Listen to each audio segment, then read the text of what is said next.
আল্লাহ রাব্বুল আলামিনের আদালতে জিন্দেগীর প্রতিটা মুহূর্তের হিসাব দিতে হবে। সেদিনকে তোমরা ভয় করো, সেদিনের ব্যাপারে তোমরা সতর্ক হও।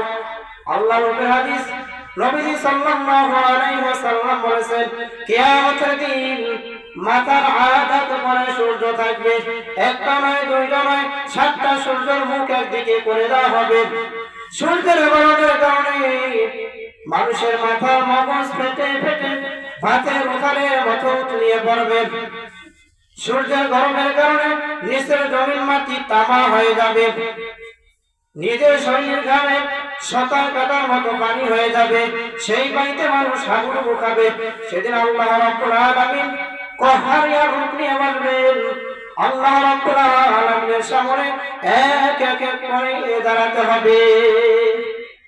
একদিকে সূর্যের গরম, আর একদিকে আল্লাহ রাব্বুল আলামিনের রাগান্বিত আওয়াজ, যে আওয়াজে নবীরা পর্যন্ত ভয়ে থরথর ভয়ে কাঁপতে থাকবে। কিন্তু আল্লাহ রাব্বুল আলামিন সেদিন এত পরিমাণ রাগান্বিত থাকার পরও তার কিছু বান্দাকে তার আরশের ছায়ার নিচে ছায়া প্রদান করবে। হাদিস শরীফে এসেছে, মাথার আধার উপরে সূর্য থাকবে, কোথাও কোনো ছায়া নেই। মানুষ এক ফোঁটা পানি খাবারের জন্য চিৎকার করে কাঁদবে, কেউ কাউকে চিনবে না। বাবা ছেলে চিনবে না, ছেলে বাবা চিনবে না, মেয়ে মারে চিনবে না, মা মেয়েরে চিনবে না, ভাই ভাইকে চিনবে না, বন্ধু বন্ধুকে চিনবে না।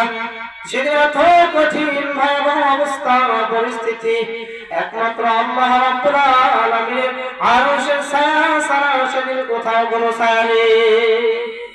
মুসলমান ভাইয়েরা, আজ আমরা কামিয়াবি খুঁজি, অর্থ সম্পদ, দুনিয়া কামানোর প্রতিযোগিতায় আমরা আজকে জীবন কাটাচ্ছি, জীবন যাপন কাটাচ্ছি। কিন্তু আমাদের আসল কামিয়াবি তো হলো আখিরাতের কামিয়াবি। আজ আপনি